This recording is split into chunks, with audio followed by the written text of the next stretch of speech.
So hello everyone, my name is Patrick Cosgrove and I'm the Student Recruitment Officer here at Mary Immaculate College, and welcome to our postgraduate virtual information sessions. In our session this evening, we'll be joined by Dr Emma O'Brien from MIC's Faculty of Education and Dr Ronan Flatley from the Faculty of Arts, who'll give an overview of MIC's taught postgraduate programmes in education and the liberal arts, while we'll also be joined later by Dr Julianne from MIC's Research and Graduate School, who'll discuss research programmes, postgraduate study fees and funding opportunities. So just a little bit of housekeeping before we start. This seminar is being recorded and the recording will be available afterwards. Please submit any questions that you have through the Q&A function, which you'll see in the top of your screen. So if you do have a question during any of the presentations, please just type them in, and at the end of the presentations, I will put them to our speakers. If you want to add captions, you can do so by turning on the live captions, and that's in your meeting options. So our first speaker is Dr. Ronan Flatley. So I'm now going to hand you over to Ronan, and he's going to tell you all about the options that are available in the Faculty of Arts. Thanks, Pat. I'll just share my slides here. You're very welcome, everyone. Tonight I'm going to be speaking about the Faculty of Arts postgraduate programs, principally the taught programs. But before I do that, I just want to say a few words about MIC itself. So at MIC, we're committed to fostering a vibrant academic community that values diversity, inclusivity, and the pursuit of knowledge. And our postgrad programs are taught by expert faculty members who are well published, renowned nationally and some internationally indeed, and who are committed to providing you with a world-class education.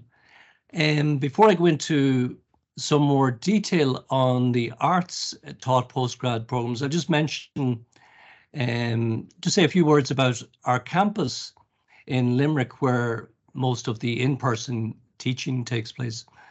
So we have a campus, a beautiful campus, close to the city centre, just off O'Connell Avenue. And we've got state-of-the-art classrooms and lecture theatres there, a wonderful sports centre, and we also host the Lime Tree Theatre, which is a 510 seater theatre, which attracts a lot of major cultural events to the city. Okay, so we have two faculties: the Faculty of Education, or often known as teacher training, and the Faculty of Arts, where I work.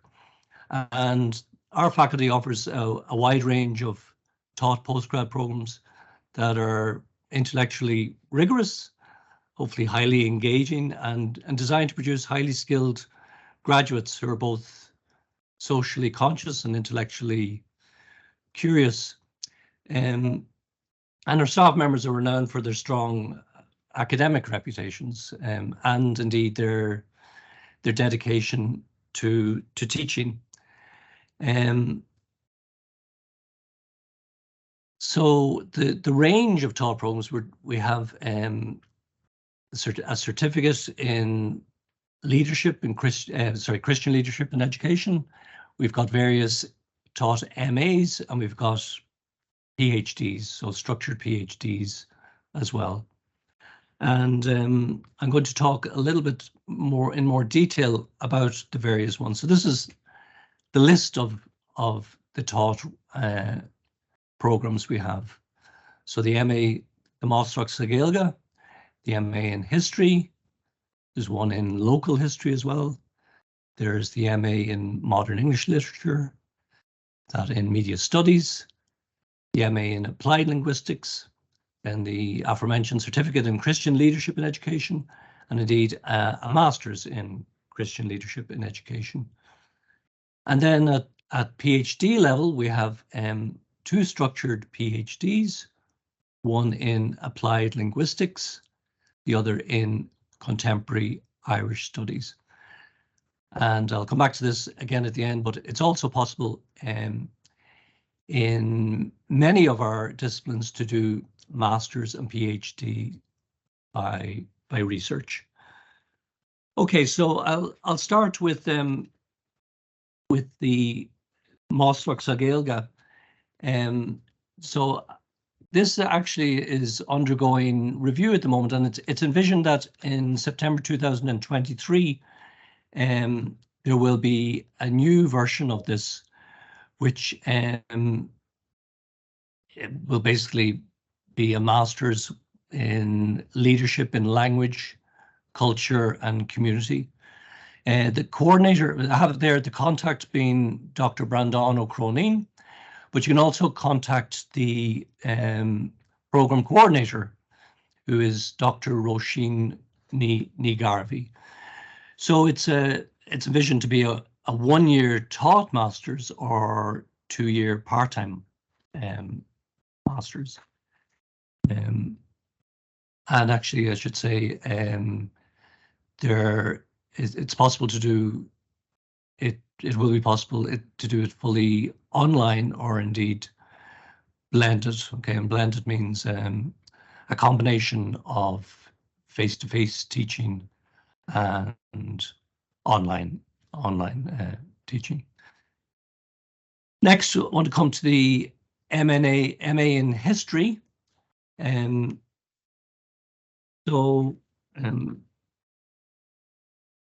This is purely online delivery.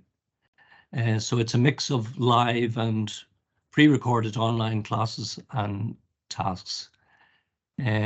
Assessment will be continuous assessment, which means essays, presentations, document appraisal, and online forums.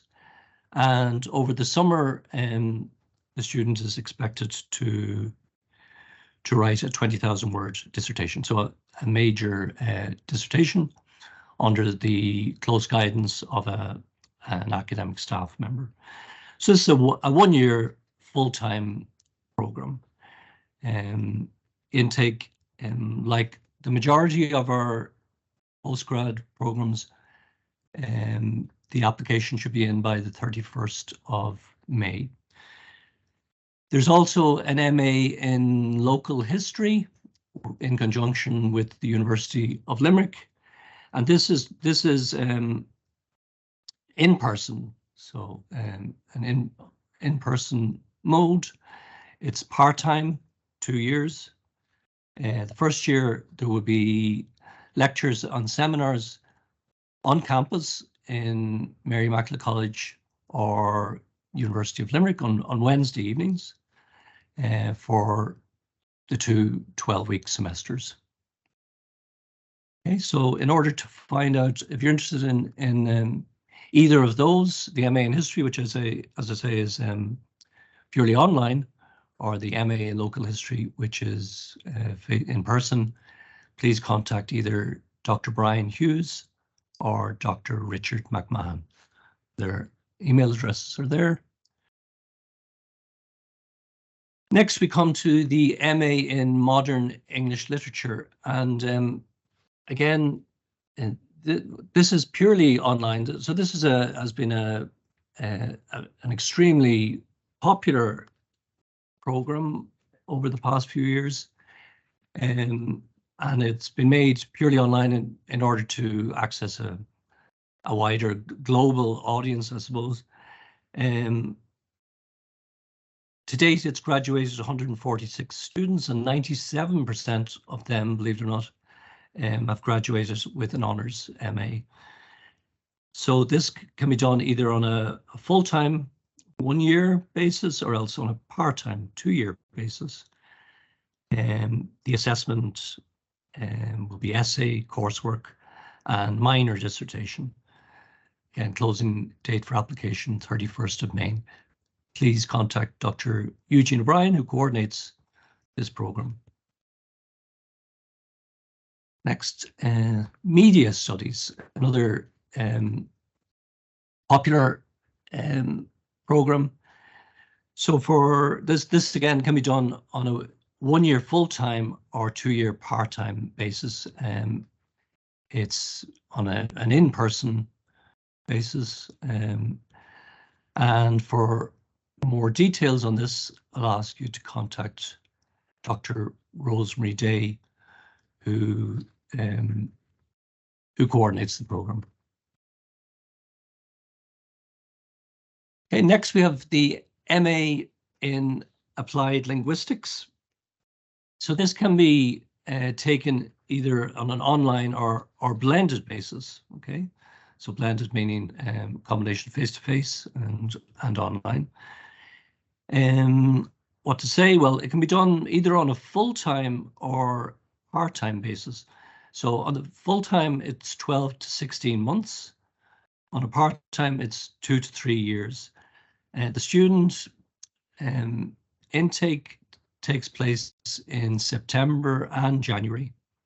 Okay, so the closing date for next year's intakes will be the 25th of August for January. Yeah, I'm guessing that's for the January intake.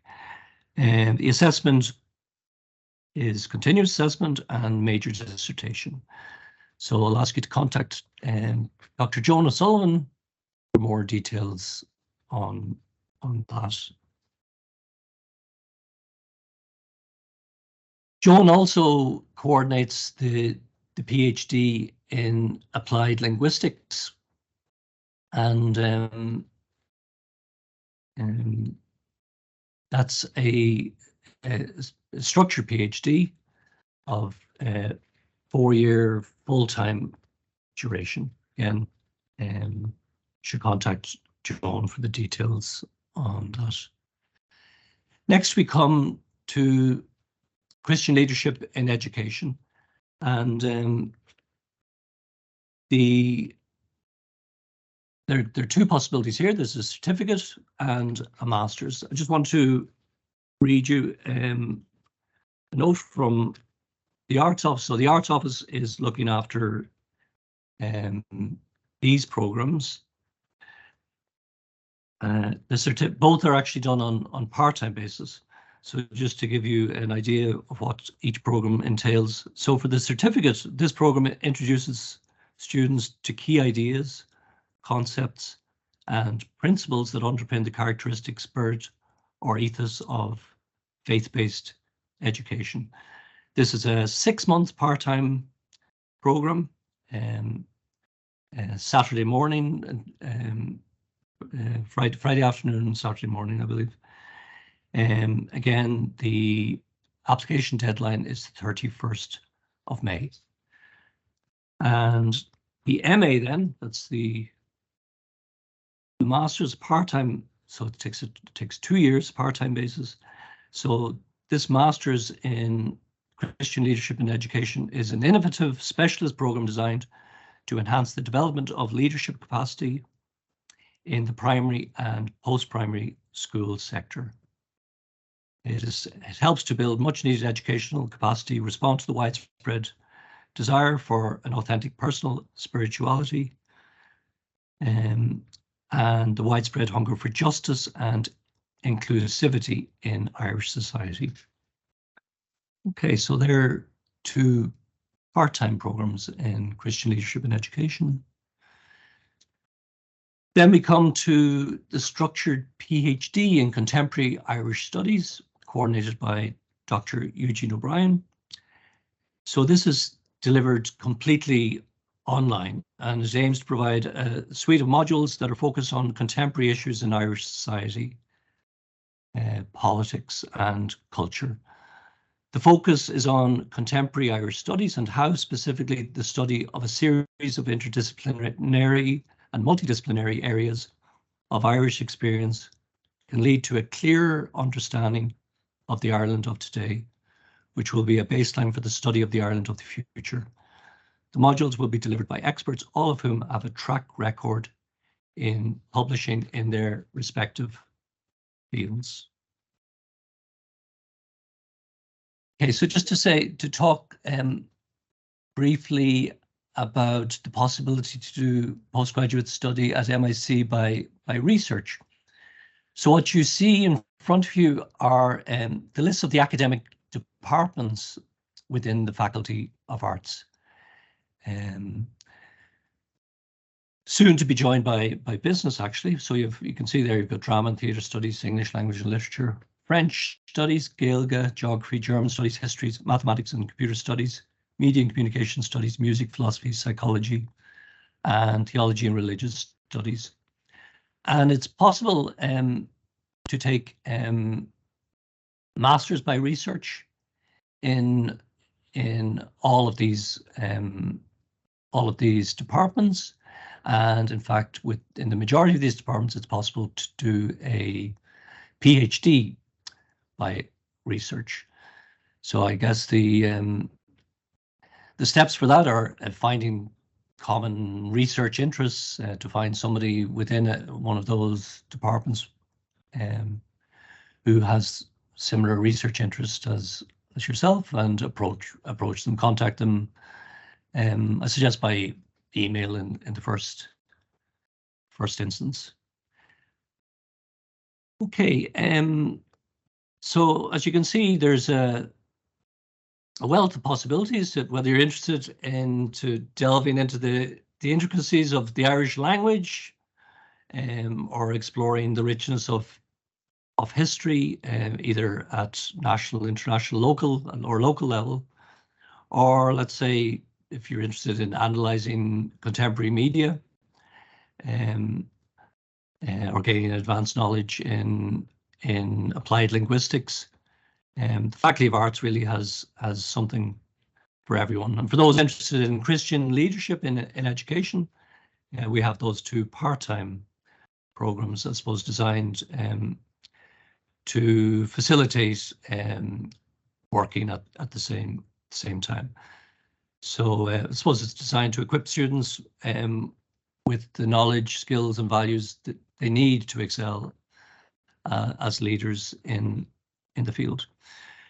So I'd urge you tonight to take the first step towards your future as a highly skilled, socially conscious, intellectually curious postgraduates, and approach us to start a conversation and find out more about any of the above mentioned programs. That's it for me. I'll hand back to Pat. Thanks very much, Ronan.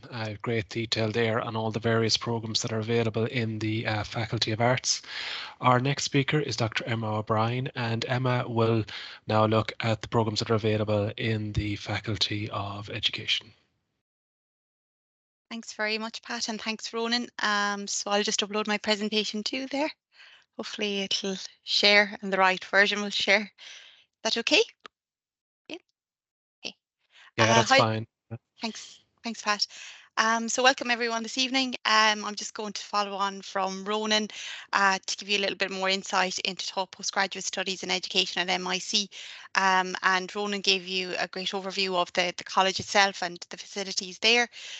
So I'll just talk a little bit about the programs that are available in the Faculty of Education, and why you might pursue postgraduate studies. So we'll talk a little bit about why you might engage with postgraduate studies in Mary Immaculate College, what does it entail, and look at just the various programs that might be interesting to you. So there's a variety of reasons why people do a postgraduate degree in education. Some people have been out of education for quite a while, and they want to come back and pursue a particular level of interest or area of interest that they might be want to do a little bit of research or reflect on in terms of their practice. Some people might be on a career trajectory and they might want to move into kind of leadership roles or professional development roles within the PDST, or now it's going to be called IDA. Some people just want to develop a knowledge and understanding about particular areas that they see coming down the horizon, but you know, that they want to learn a little bit more about how they can be applied in their practice. Some people enjoy the network it brings. It provides huge potential to connect with similar like-minded people, and for you to connect with kind of guest lecturers and people within the field. So a lot of people enjoy the interaction and the community that postgraduate studies brings. Other people want to increase their salary, as I said, move up the career bladder, or some people do all of the above. Other people might want to move into different careers, as I said, out of particular roles, and are interested in pursuing postgraduate studies for those reasons. So there's a whole range of reasons why people undertake postgraduate studies, and what I would urge you to do is contact the course director of the programs that we're going to talk about and chat to them about what you want for the program, and they'll be able to guide you in relation to if the program will meet your individual needs, and it's always good to have a chat about that. So the range of skills that you developed at postgraduate level within Mary Immaculate College, there's a lot of reflection and looking at self-awareness and the ability to identify your own professional needs. So some programs have portfolio modules or reflective practice modules, which encourages you to identify where you are within your practice and potential goals that you'd like to achieve from the program, and outline an action plan of how you might achieve those goals. Research skills and techniques are embedded throughout. So research skills provide you with the capability to identify information needs and search for the information you might need to answer questions within your role. So the teacher is a researcher or a pedagogical lead, or data-driven decision making. So we look at a wide range of research skills and techniques to enable you to seek answers to professional problems that you might have. And research management, organizational skills in terms of identifying a research project, breaking it down into tasks and managing those, personal effectiveness, flexibility, open-mindedness and self-discipline. So you have to juggle quite a lot when you're doing postgraduate studies, and a lot of people are working during the daytime, so it allows them to respond to emerging needs, but also try to balance that with their professional needs. There's a wide range of assessments within each program. So most programs, as in the arts faculty, are continuous assessment, and as program teams, we strive to give a variety of assessments, including written skills or written assessments, but also assessments that allow you to develop communication skills, verbal and written. Networking and team working skills, so working with your community, your school and educational community, but also working with other people within your class or your peers, and also working outside the program, and career management. In terms of the learning environment then, we use a wide variety of approaches to teaching and learning within top postgraduate studies. I suppose our objective is to provide a flexible learning environment for you. We're conscious that most people are juggling work and personal contexts as well as study. So we strive for flexibility in terms of delivery. We adopt a universal design for learning centred approach, which content is available in a variety of modes, and we adopt a high flex or blended model like Ronan was talking about earlier, that so you can choose how you want to engage with your studies. We aim to connect, so community is at the heart of what we do. We try to connect people to each other to allow them to develop a network, connect them with their school community, and also connect them to experts in the fields. And also we aim for a transformative learning experience where you feel that you're developing both personally, socially, and academically. So you have the capability to make change within your practice and act as change agents. So we employ a wide variety of approaches. We have lectures that are streamed, recorded and face-to-face. And we also provide recorded videos and stuff like that for people to engage in their own time. There's peer learning and group work on particular topical issues. So we have modules like national and international trends, in which you work with your peers to identify contemporary trends in the area of education, and look at potential areas for reform for education in Ireland, we have workshops, so a lot of the face-to-face or on-campus events are active-based workshops. We've presentations from visiting speakers, seminars, and then when you undergo your research project, which usually happens when you progress to year 2 of the dissertation or of the Masters of Education, we have research clinics that guide you through the research journey. You have a supervisor that supports you independently, and we have academic writing mentoring. So we have an academic writing centre and someone to support you through that process. So just in terms of the range of taught postgraduate studies in education, there's a wide range of programs ranging from well-being, religious education, leadership and management, music education, digital learning, sustainability, and adult and further education and special educational needs and autism studies. So I'll briefly, as quick as I can, go through each of those and talk a little bit about them. We also have a professional doctorate in educational and child psychology that is due to receive funding for those who are interested in progressing that. And that deadline is the 31st of March. So if you're interested in that professional doctorate, I'd encourage you to look at the website and the videos and contact Dr. Trace Brophy, who is coordinating that programme. So the first programme on the list is the MEd in Leadership of Wellbeing and Education. This programme has been in place for 4 years now. It has a blended design similar to many of the arts programmes. And what it does is it looks at the theoretical and practical application of wellbeing within educational settings. So we have people from a wide variety of educational settings, ranging from early years to post-primary to third level, and some people within the professional learning context like the PDST. So it encourages you to look at wellbeing through a theoretical lens and how it can impact on your practice and the leadership required to undertake wellbeing within a whole school context. I should say that ranges from on-campus sessions and live sessions during the week. We have an MEd in Education, Leadership and Management. Many of the students that pursue this programme are interested in undertaking a leadership career, maybe middle or principal roles within their school. So it looks at a variety of skills in regards to leading within educational context. So the theories of education, leadership and management, education and the law, the organizational psychology and coaching, which looks at culture and the impact of leaders in shaping an inclusive leadership and management culture within an educational context. It looks at process or school improvement or educational improvement, and this offers a hybrid design, and it's offered over 4 years on a flexible basis.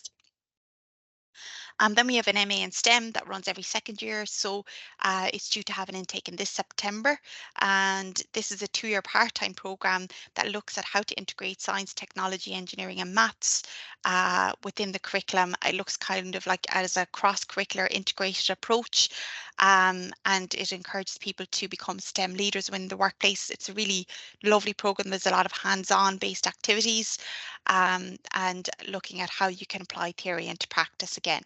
I think this is an on-campus programme in which people attend, I think it's Tuesday or Thursday evening on campus over the course of 2 years. Then we have a middle leadership and mentoring programme that's situated on our Thurles campus. This is for those interested in middle leadership positions, and it's endorsed by the Centre for School Leadership. It offers a hybrid delivery. This means that you can choose how you want to attend face-to-face, online or on campus. Usually it's delivered evenings and weekends, as most of the postgraduate programmes. And we have learners from all over the globe on this programme. We have people in Malawi, Switzerland, as well as in Ireland, and there's a wide variety of guest speakers that come to talk to people and support the mentorship and model mentorship within practice. The MEd then is a modular MEd programme. This can be taken full-time or part-time, so full-time over 1 year or 2 years, or part-time over 2 years. This is for people who might not be sure whether they're interested in a particular area. So there's core modules that you can take, and you can choose some electives from the Wellbeing Programme, the Digital Leadership Programme, the STEM Programme, or the leadership program. So it allows you to, pick and choose modules in addition to your core modules, particularly if you're not sure on about what career trajectory you're on. Again, this is a blended or high flex model, which most of the midweek sessions are online, and weekend sessions are on campus, and you can choose whether you want to come on campus or these are streamed also. The next is the Graduate Diploma or MEd in Special Education. So the Graduate Diploma is funded by the department. This runs on a block, so 2 4-week blocks. And I think you need to seek permission for your school and apply through the department for this. It looks at supporting special education needs within your schools. It's usually aimed at special education needs coordinators, and it looks at language and literacy, maths, and social, emotional, and behavioural well-being, or needs, supporting their needs within schools. You can choose then to pursue an MEd, which is not funded by the department, and I think you need to achieve a particular grade to progress to the MEd. And we have an MEd in Religious Education that runs Friday evenings and Saturdays. It's a 2-year part-time programme and looks at the foundation's pedagogies and critical perspectives of religious education within the context, and it brings a variety of contexts within this area to practice. We have an MA in Musical Education, which is blended learning. This runs, again, evenings and weekends, and it uses a mix of online and face-to-face teaching. You can choose whether to full-time or part-time, so it's a 1-year full-time or 2-year part-time basis. And we have a lot of people that might be music teachers, private music teachers, or teaching music within schools. We also have community workers or outreach workers and policymakers. So it attracts a broad range of people from a variety of different backgrounds, and it's a really interesting programme. We have an MA in Education and the Arts, and this is for artists working in primary and second level usually, and looks at practices in music, visual arts and drama. So it looks at a cross-curricular integrated approach to the arts in education and how to integrate all of these within your teaching. We have a graduate diploma in adult and further education, which is quite attractive again to a broad range of people. So these would be people with a primary degree that are interested in pursuing some sort of teaching qualification in adult or further education or community-based education. It's run full-time over 2 semesters or part-time over 3 semesters, and you're required to do placement as part of this, and as a result you receive a qualification or recognition from the Teaching Council that allows you to teach within a further education context. So as I said, it provides you with the teaching skills to allow you to teach a particular subject area within a particular context. So if you come from an arts background, this qualification provides you with the expertise to teach this subject at further or further or adult education level. And again, we have a broad range of people that come from those backgrounds.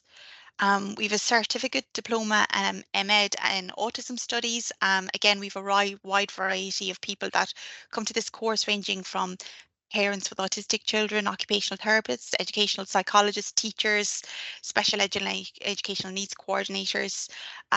So in the certificate, you take 5 modules over 1 academic year, and it uses a range of face-to-face and online teaching methods, and it's delivered in conjunction with Middleton in the Northern Ireland, and you can progress to diploma or MEd should you so wish.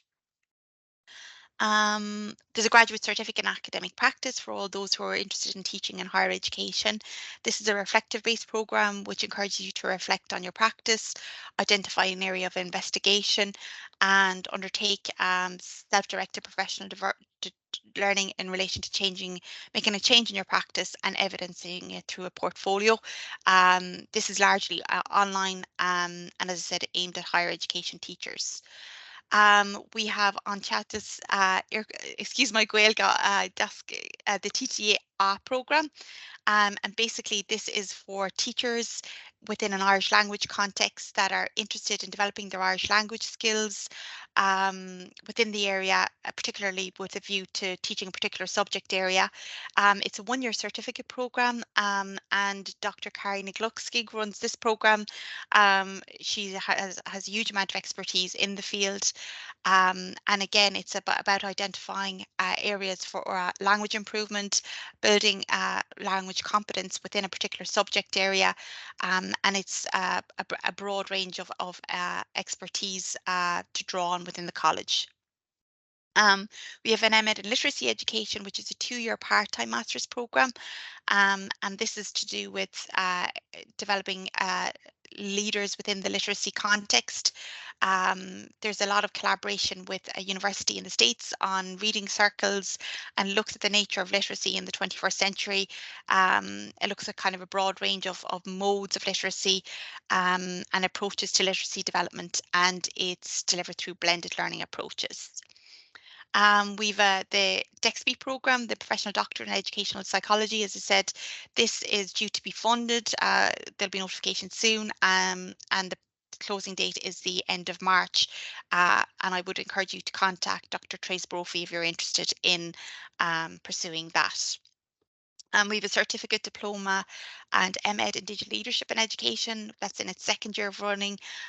This looks at digital education and how to adopt an integrated approach to digital learning within your context. So it looks at things like digital equality, diversity, inclusion, digital pedagogies, the development of digital literacies, the procurement of digital infrastructure, and developing an innovative model of digital learning within your educational institute. It's a high flex design, and it's delivered online, and there's an option to attend on Saturdays face-to-face should you so wish, and we collaborate with the University of Rennes, who come for a week in Easter to compare French and Irish practices.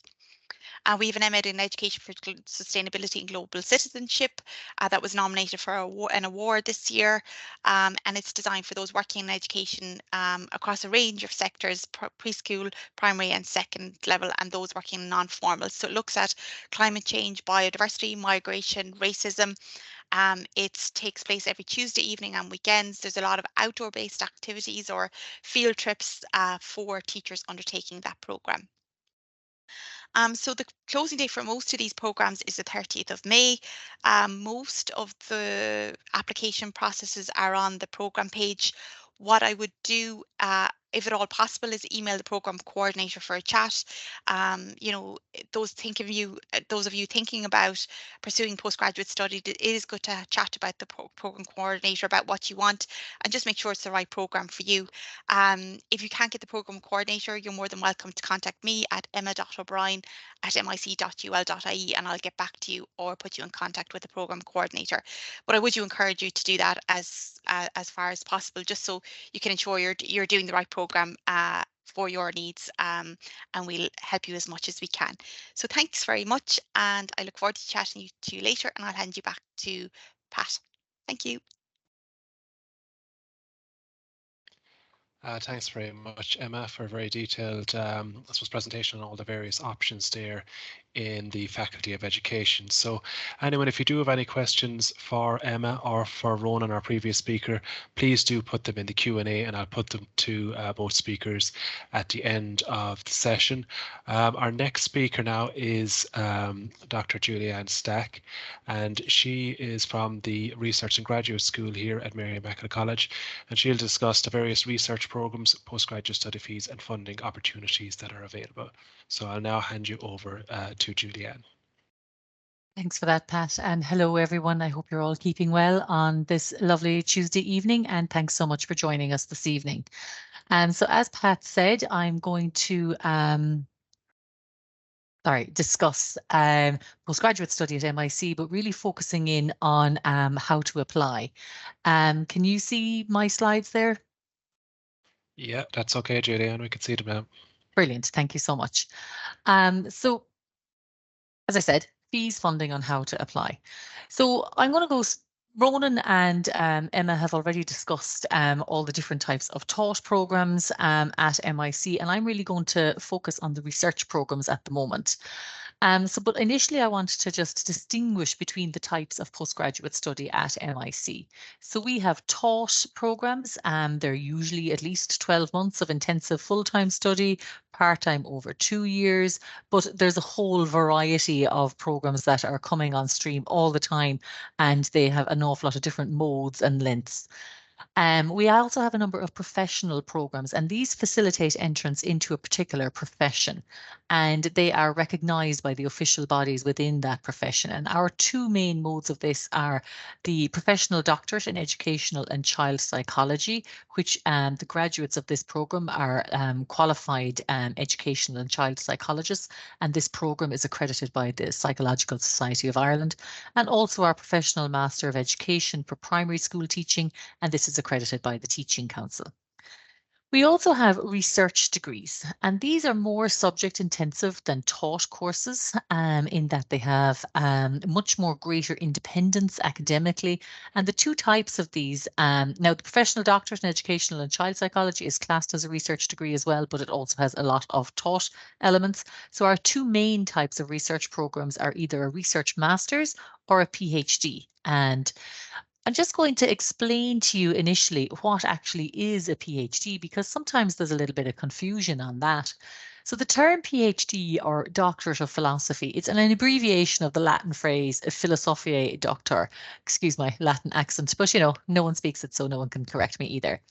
A PhD degree typically involves students independently conducting original and significant research. And that's important because it is the contribution to knowledge, as in the new information that you create, that is the basis of a degree being awarded or not. It's research conducted in a specific field or a subject before producing a publication-worthy thesis. The work that you produce, you don't have to publish it in a peer-reviewed journal or as a book, but it should be of that caliber. And so while some PhD programs include taught components, the final assessment is pretty much always on the quality and originality of the argument presented in your independent research project, as in your thesis. It's also the highest level of academic qualification you can achieve, in that it's a level 10 qualification. So for you then, who are exploring the different options of postgraduate study at MIC, there's a number of different types that you can explore. So a taught master's or grad dip or grad cert, they all kind of fall under this umbrella. But for a taught master's, there's a significant amount of taught modules, a 20,000 word dissertation, and it can take between 1 and 2 years.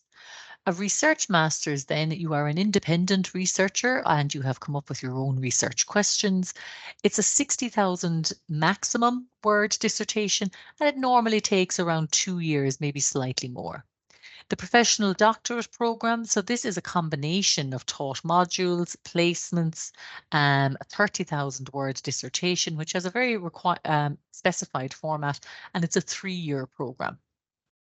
And then we have PhDs and structured PhD programs. And the difference between a PhD and a structured PhD is that a structured PhD has some taught elements in the first year or two. And those modules are very carefully designed to set you up on your research journey. However, the final awarding of your PhD or not will still be your 100,000 word max dissertation, and that will be assessed based on your original contribution to knowledge. The normal duration of this program is 4 years, but it's not uncommon for students to take 5 or 6 years. So it is important that you are aware of the commitment of this before you undertake that journey. The assessment and examination across our different programs take different forms. So for the taught programs, it tends to be assignment based, and Emma talked about all the different types of assignments that are put in place for the students now. And nearly all of our master's programs include a minor dissertation at the end. The research programs then, every year our research students are assessed as what we call our annual research progression. And that's basically to make sure that they're making adequate and appropriate levels of progress in their project. And then the final, and then there can be assignments if it is a taught, if there are taught elements, but the thesis is really your major assessment in it. The professional programs, as in the professional doctorate I'm talking about here, there's assignments and professional practice, and they also have a thesis plus a viva voce examination. Actually, that's something I forgot to mention here. Your PhD examination at the end, it's not only the thesis, it also has a viva voce examination, which is essentially an oral defense of your thesis. And you will have independent examiners, people who were not connected with the research in any way, and they will really investigate what is your contribution to knowledge and your thought process along the way, and make sure that your arguments are sound. And, you know, it's a very defined process in that way. So Ronan has already discussed in depth the taught programs that are available in the Faculty of Arts. And the reason why I'm listing them here is if you signed up to the MA in Applied Linguistics, you can transfer to the structured PhD in Applied Linguistics towards the end of your first year. And the structured PhD in Contemporary Irish Studies, these are both research programs with taught components. Similarly, we have a huge range and an ever-growing offering of taught programs in the Faculty of Education, but we also have a number of programs which are classed as research degrees and they have taught components. And if you sign up to the MEd in Literacy Education, it is possible to transfer to the structured PhD in Literacy Education, assuming that your academic performance is up to scratch and that there is supervisory expertise available. So for postgraduate studies by research and thesis, it's technically possible to undertake a research degree in any of our academic departments, depending on the availability of supervisory expertise. So as you can see here, we have a very wide array of disciplines within the Faculties of Arts and Education. And I'm going to explain to you now about how you can apply to undertake a research degree in either of our faculties.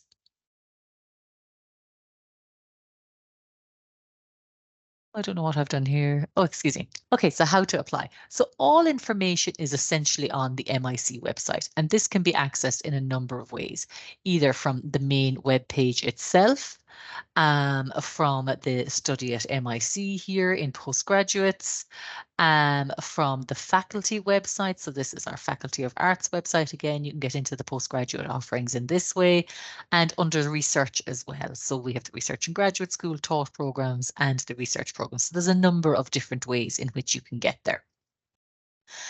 So each of our programs, the taught programs, they all have their own section on the website, and they have the how to apply section on it.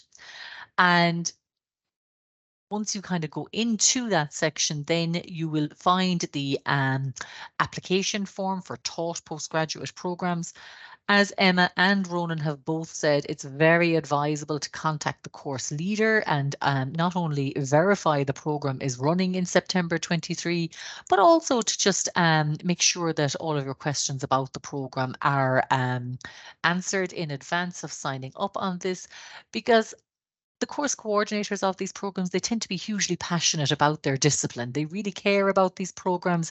They're very excited to talk about the research and the offerings of these programs. So they'd be delighted to hear from you.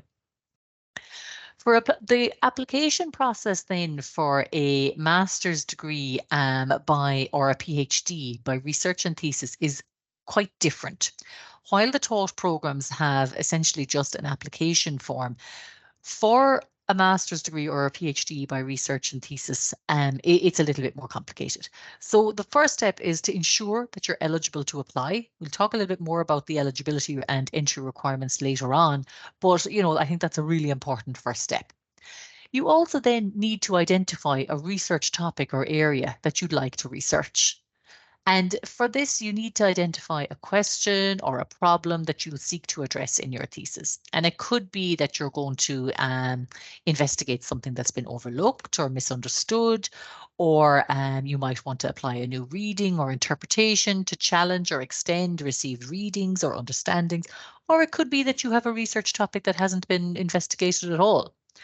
And as you're putting together what we call your research proposal, and we'll talk about that in a second, it's very important that you do background reading on that to make sure that your specific questions have not already been answered. There needs to be a significant level of originality in your research degree. Once you have a good idea of what you'd like to research and you have a research question, you need to identify a supervisor for your degree. And so the way you do that is by doing some independent research on the research interests of the academic staff in the relevant department. And you can do that by just exploring the faculty web pages and the department's web pages. But if you're very unsure on which or if there is a member of faculty with research interests that choose your research topic, I would advise you to contact the head of department. You can also contact the research and graduate school, but we would probably forward you on to the head of department anyway. And the application process really can't progress very far unless and until a member of faculty has agreed to act as a supervisor for your thesis. And part of your discussions with your intended or prospective supervisor will be the creation of a thesis proposal. They will often want to see that before agreeing to take you on as a research student. And a thesis proposal, it's going to be a document of around 3,000 to 4,000 words, okay? And it's going to have a working title. You're not bound in any way to that title over the course of your research degree. And the research itself will change paths and focus. And so you're not committed to a title until you actually submit your thesis after examination. It's going to have your aims and objectives. I would include motivation here if the project is of a personal nature, because if the research question is of something that is of a very close to your heart, it may be that you're going to investigate a unique angle of children with autism in the education sector in Ireland, and you're coming at that because you are the parent of a child with autism. You need to just state your stance on this, and also how you're going to maintain your critical distance and objectivity. You'd need to outline your methodology, as in how you plan to address this research question, and give a substantive outline of the project. The originality, the relevance, and perhaps the likely outcomes of the project need to be in your research proposal. And you would also need to highlight any ethical implications of your research. Essentially, if your research is going to deal with human participants in any way, as in if you're going to be doing a survey or interviews of any sort, then you will have to get research ethics clearance. That's not an onerous undertaking, but it would be very important that you are aware of that when putting together your thesis proposal.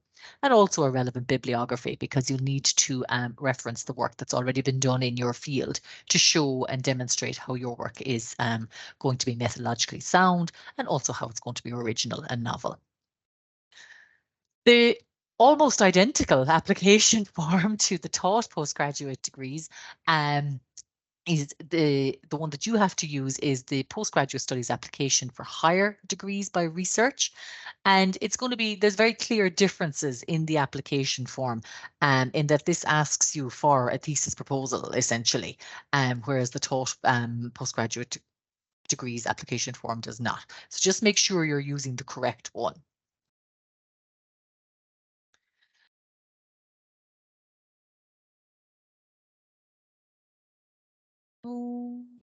Okay, hold on 1 second. I'm just going to delete that there 1 second. So the application package then that you're going to send to the Research and Graduate School office, this is going to include your thesis proposal, Also 2 academic letters of reference. For those of you who are just coming from an undergrad, they might be lecturers that you would have gotten to know over the course of your degree, or perhaps a supervisor of your undergraduate dissertation or 4th year project. If you've done a master's, I would advise the dissertation supervisor would be included here. Your academic transcripts, even if you are a graduate of MIC, you still need to supply that. Also a CV, a €50 application fee, and we just need the proof of payment of that, and the completed application form. And as I said, this is the example of that form. So the next step then, so upon receipt of the complete application, that application will be considered by what's called the Postgraduate Research Subcommittee, and they determine the outcome of the application, and they really do review it in quite significant detail. And if there are some ethical implications on it that they think that you perhaps have not considered, or that might be seriously problematic, there may be a little bit of back and forth. If your application is approved, the Research and Graduate School sends a formal letter of offer to the successful applicant and invites them to register. So we're going to move on now to discuss eligibility and fees. So usually a relevant undergraduate degree is required to be accepted for a postgraduate research degree in that same topic. Professional experience can often be accepted in that stead. An upper second class degree, so we're talking about a 2-1 and above.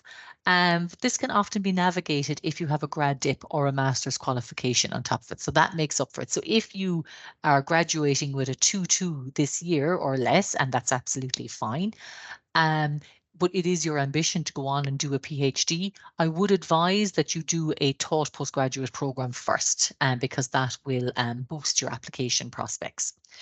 If you are from a non-English speaking country, you will also have to supply evidence of your English language proficiency, so such as a TEFL cert or IELTS, and the requirements for this are all explained very clearly on the MIC website. Now, the cost of full-time study at MIC, this varies quite significantly. So these are for the master's and research degree programs. So they can go from €4,400 for a research master's per year up to over €10,000 per annum for the professional doctorate. It does depend on your nationality, so non-EU fees are significantly higher, and also the program. So the professional doctorate is our most expensive program in MIC. There are some taught programs that are funded by the government, so it's worthwhile investigating those and contacting the coordinators if that is the case. And information on fees is available here on the fee, charges and grants section of the website. So definitely investigate those.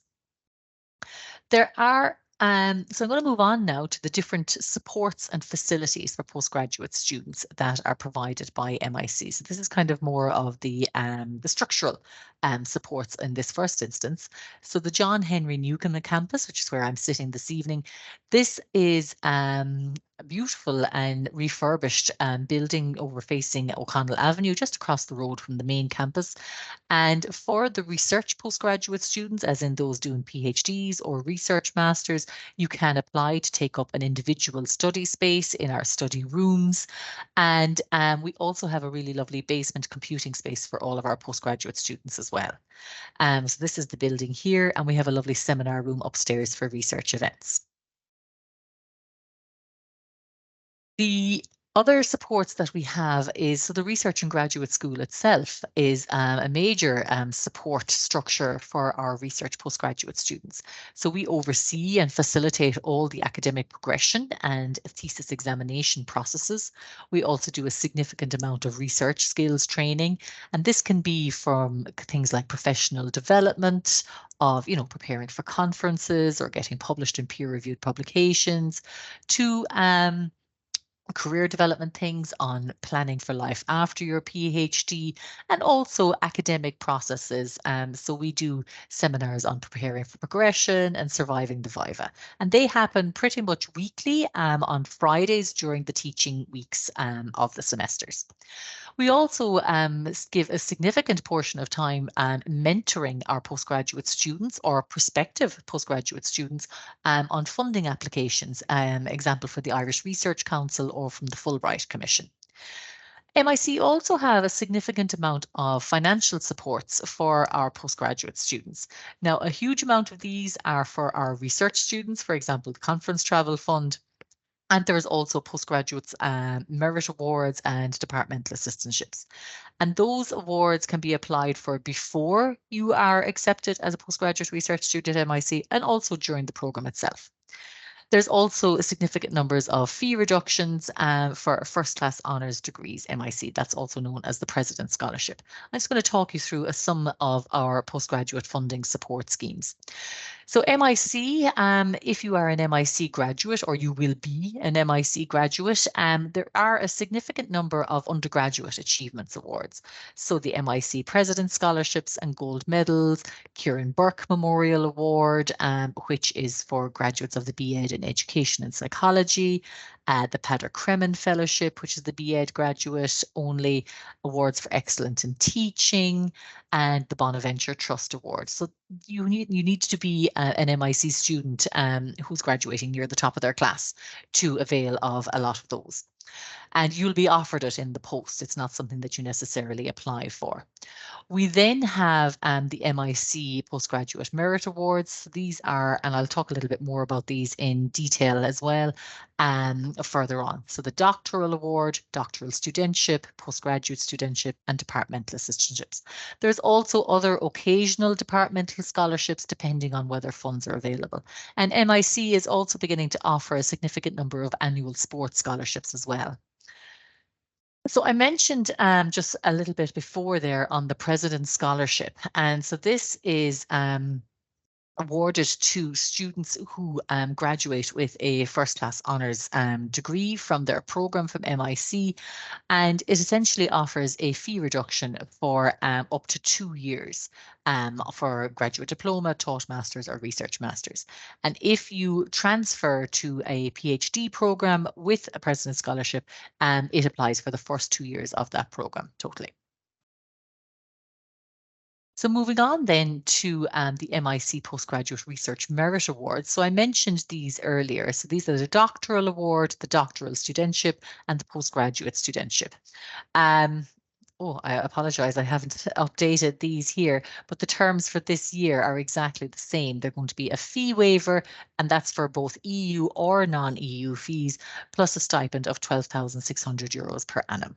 Doctoral studentship is also a full fee waiver with €6,900 per annum, and postgraduate studentship a fee waiver and €6,900 per annum as well. And all current and prospective MIC students can apply for these schemes, and the scheme for the forthcoming academic year is going to be advertised this week. Departmental assistantships then, they are awarded by the individual department. We, the Research and Graduate School, oversee and administer these awards, which include a fee waiver and a €6,900 stipend in return for the student performing what's called departmental duties. And that's up to 120 hours per annum during teaching weeks, which works out as around an average of 5 hours per week. So it's not too onerous in that way. All information on the scholarships, funding and fees is in the research support section. They're all listed here, all of the information on them. The awards information for the forthcoming academic year, as I said, is going to be up in the next couple of days. And as you can see here, there are occasional awards as well. So these All Hallows Trust, Nan O'Neill, Department of Geography Postgraduate Scholarship, MIC Postgraduate Scholarship. For those of you for whom this may be for those of you who may be eligible, there's also grant aid, a national grant aid under SUSI. SUSI, they do fund postgraduate programs, but you need to be an eligible applicant in terms of your nationality, residency, the course, your household income, and also there's maximum periods of grant assistance in that they only fund in total 4 years at postgraduate level. So I'd like to thank you very much for your attention and hand over to Pat now to moderate the question and answer session.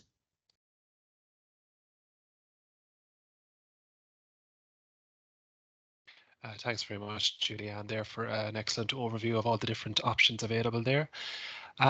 So if you do have any questions that you want to put to any of our speakers, to Julianne, Ronan or Emma, could you please pop them into the Q&A facility? You'll just see it at the top of your screen. There's a little button with Q&A. If you just tap on that and type in your question, I'll put it to them over the course of the next few minutes. So we have a couple of questions in, and first one, just to start off, I might just put this to you first, Ronan, because it is to do, I think, with maths itself. So Paddy Shannon wants to know, can a master's in maths be converted into a PhD on completion of the master's? Yeah, thanks for the question, Paddy. The simple answer is no. Yeah, so a master's thesis, the question or problem that has been solved would be, I suppose, at a certain level of difficulty or complexity, which would make it, which would distinguish it from a doctoral level problem. So from that point of view, the master's thesis would be self-contained. That's not to say that it wouldn't expose research questions which would be related and could be dealt with in doctoral research. I suppose one possibility would be during the course of mathematics of a master's period of research, doctoral level questions might arise, and from that point of view, a conversion could be looked at. So rather than pursuing a master's, to go and pursue a PhD level qualification. So I hope that answers your question, Paddy. Yeah, thanks, Ronan. Yeah, hopefully that does. We have another question in here now as well, and I might put it to you, Ronan, as well, but Julianne, or you might feel free to jump in as well. But this person wants to know if there are any MA in English literature, if there's any funding, and could you just please tell us about the departmental assistantship? Yeah, Julianne, I might defer to you in this. Okay, no problem. Okay. Yeah. If you're talking about the taught MA in English literature, I don't know if there's any funding available on that unless you are eligible to be awarded an MIC President Scholarship and associated fee reduction. If you're talking about undertaking a research master's in English literature, yes, you could apply to the head of department for a departmental assistantship for that. Each department will advertise their own departmental assistantship competition every year. So, but it is only for those undertaking research degrees. So in advance of any, if the departments that you're interested in doesn't have their competition already advertised, I would recommend that you contact the head of department and let them know who you are, what you intend applying for, and that you'd be very interested in applying for the departmental assistantship. And thanks, just to expand on the departmental assistantship, what it is a fee waiver and a stipend in return for departmental duties, which could be research administration tasks or tutorials or along those lines. That's super, Julianne. Thanks very much. Next question is from Niamh O'Connor, and I'll put it to you, Emma, because I think it came in while you were giving your presentation. And Niamh wants to know, what are the term dates, and are all assessments assignments completed within the 12-week semester timeframe? Yeah, thanks, Pat.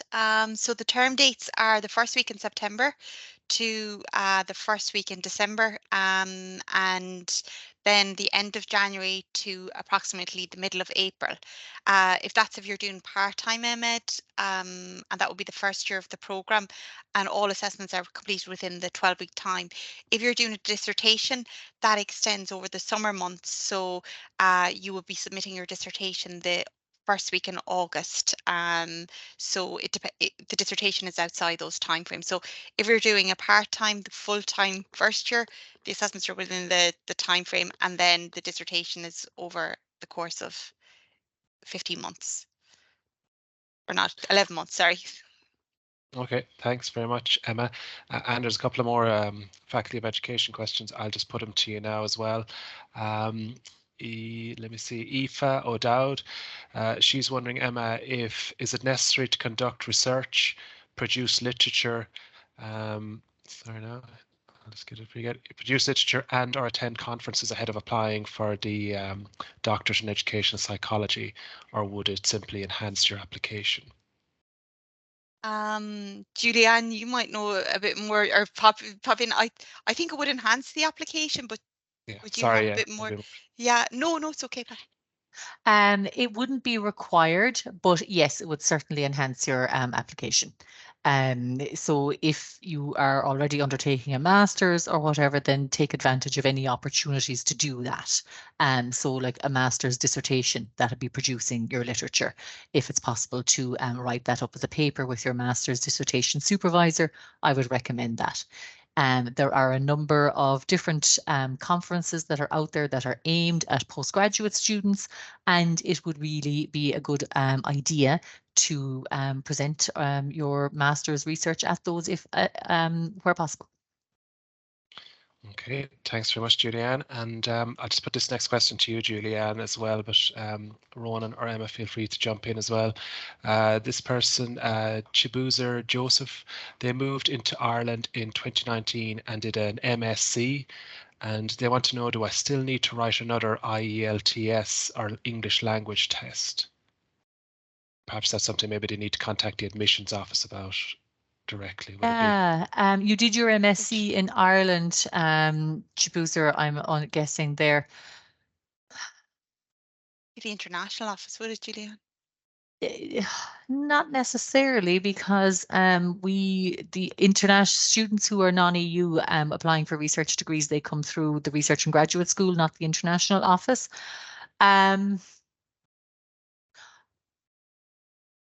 I don't think you need another IELTS. Like if you already have one, that if you just give me 1 second, I'm just going to double check there. If you wanted to go on to another question there, and I'll raise my hand when I have found out. No problem. I might just put this next one to you, Emma. Vesna is wondering, what are the fees for the graduate diploma in further education for both full-time and part-time? Now, you might know that off the top of your head, Emma, but we could put the link up maybe to the fees in the Q&A. I know there's €200 in the difference at the moment between the full-time and part-time. So I know the full-time is €200 more expensive than the part-time, but obviously you finish it in a shorter period of time. So, but the fees change. So that's for last year. So they might be slightly different this year. So maybe we share the link. Yeah, we might pop in a link to the fees section of our website into the Q&A just before we finish. So just maybe keep an eye out for that. We'll have a few other questions then while we're just waiting for Julianne to have a quick look at that. I'll put this so to you, Ronan. We just want to know, I suppose, about what programs in the Faculty of Arts are delivered online. I know you mentioned a couple of them there in your presentation. Yeah, thanks, Pat. Yeah, there are 4 of them. There's the MA in History. Yeah, not the local history one, but the MA in History itself. The MA in Modern English Literature, and the MA in Applied Linguistics. Yeah, which can be done fully online or indeed blended. And then there's the structured PhD in Contemporary Irish Studies, which is purely online as well. So there's three masters and the structured PhD in Contemporary Irish Studies. Okay, thanks very much, Ronan. Our next question then is from Amy Fahy, and Amy, I'll put this to you, Emma, because it's to do with the Masters of Education. They're wondering, is there any student testimonials for the Masters of Education? They'd love to hear from previous students about their experience, but cannot seem to locate any of them online. You might know off the top of your head, Emma, but I presume there's some in our online prospectus if they want to give a look at that. There would be some in the online prospectus, but if they want to contact me, I can see if any students would be available to speak to them. Sometimes students will take an email or something from someone else. So if you want to contact me, I'll try and put you in contact with someone that might be able to speak to you. Okay. Yeah, that's great, Emma, and hopefully that is okay with you, Amy. I suppose next question then that we have, I just put it to Julianne, and during your presentation, Julianne, you mentioned the Viva or the Viva Voce. You might just give a little bit more a detail on that, maybe for people that might have heard of it before. What exactly is it, and how exactly does it work? Thanks, Pat. That's an excellent question. So the Viva Voce, in the first instance, it's a required element of the PhD examination. There's no getting around it. You have to do it. And it's an oral examination on your thesis. Now, that doesn't mean that they're expecting you to sit down and quote it off verbatim, like learning poetry when we were a kid. Essentially, they will be investigating they'll be asking you to orally defend it. And that means that you need to be able to state how it has contributed to knowledge, like what is your significant novel contribution, what new information have you generated? They're going to be really probing your approach to the project, that you need to be able to justify the choices that you've made along the way and say why your methodology, and that means like what methods you chose. I mean, did you choose to answer your research question by a survey or through interviews? You need to be able to say why that is the best way to answer this research question, or why those particular authors, why you chose those extracts of work. So you need to be able to justify your methodology. They'll very rigorously read and examine your thesis on the argument that you're presenting to make sure that it's very logical, that it's not based on any flawed assumptions, that they will really kind of be interrogating you, and that's kind of an aggressive term nearly, but it's not. They're examining you on your depth of knowledge of the area to make sure that you are very up to speed on the discipline, the literature that's there. But by the time someone has gotten to their Viva Voce examination, they really are an expert in their field at that point. They're really just on their game. They know their stuff at that point. Sometimes the Viva starts off with the student giving a very short presentation on their thesis, as in like, this is what I did, this is what I didn't do, this is what I found, this is how I did it, and this is my contribution. And it's up to the student themselves whether that's what they want to do or not. And the questions then, they can go from the very sort of, tell me about your research. What made you choose this research topic? And then they'll go on from there. They'll be asking you questions on perhaps one or two little flaws and holes that they've picked up along the way. And that's fine. That's what you want to be able to talk about on it at that stage. I hope that answers the question. Yeah, that was very comprehensive answer, Julianne. So for anyone, if you do have any questions, we're kind of coming towards the end of our time, so do please pop them into the Q&A and I'll put them to our speakers. But I might just put this next one to you, Emma. For someone who's a primary school teacher, are there any kind of particular postgraduate options that you could possibly recommend? Yep. So if you're already in primary teaching, there's a wide variety of postgraduate programs. I suppose given the policy landscape at the moment, the wellbeing program will be quite prevalent. There's a wellbeing framework introduced. We know that COVID has had a huge impact on the social and emotional and physical well-being of people. So that would be quite an interesting program. There's the STEM strategy also. So we have an MA in STEM that will allow you to explore integrated approaches. We also have like global citizenship, and the global classroom is becoming quite prevalent. So that's actually a really interesting area. And the digital strategy for schools is a big policy area at the moment. Also the literacy program, given the new primary school context, or the new primary school curricula and the focus on literacy skills, it would be a really interesting program also. So given, I suppose, the policy documentation, it will be picking kind of programs that relate to those, and we do respond to policies quite quickly, and we're always looking ahead. So most of our programs would mirror what's going on in policy and try to look at how those can be applied in practice. That's great. Thanks very much, Emma. Next question, I might just put this to you, Ronan. You mentioned the MA in Applied Linguistics during your presentation, and that part of the format, some of it is face-to-face, fully online, or blended.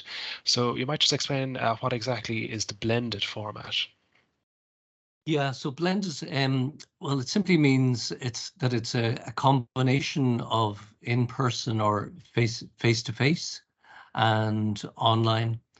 So, and the online can be, I suppose, live online, or it could be asynchronous, so where there are recordings which the student engages with. So either I'm thinking online lectures or fora where the student participates in discussion. So blended actually it's a combination of both the online and in person. Yeah. Okay, perfect. And I might just put this next one to you, Julianne. Just in terms of scholarships, fellowships, and assistantships, does it depend on the grade that you got in your undergraduate degree, or you might just talk a little bit about how they're actually awarded?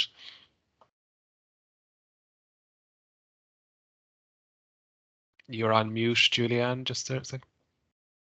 Apologies. You think I know how to work Teams at this stage. So for our postgraduate merit awards, yes, your track record, as in your undergraduate academic grades, will be taken into account. But that's not the only bit of it. So the application form takes into account your academic track record, and that will be, you know, the applicant themselves. And I think that's maybe like 40% of the application, and then another 40% of the marks go to the project, your planned research proposal. And then another bit of it then is on, we really want to encourage our students who are coming in to do research degrees to begin planning for life after their PhD from the get-go. So there is a 10% of the application which is apportioned for the, sorry, I'll start that again. 10% of the awards application marks go to your career training and plan afterwards, as in how you're going to use this PhD to create a career for yourself afterwards. So yes, your academic output and grades earlier will be taken into account, but it's not the only thing, no. That's great, Julianne. Thanks very much. And a final question, I suppose, of the session then. I'll just put this to you, Emma. It's just a follow-up question from Amy Fahy, who was just talking about the Master of Education earlier. Amy was just wondering then about the fee differences between the part-time and the full-time Masters, and is it more expensive to complete it over 2 years as a part-time course, and is there funding available? Yeah, so it is more expensive to complete over 2 years part-time. I think this year the fees was 4,400 each year for part-time, and full-time was 5,600 or something like that. So and as far as I'm aware, there's no fees if you work for the department. I think there might be a way of claiming back some percentage, but I could talk to fees about the process for that. I think the department do pay teachers sometimes back a portion of listed programs.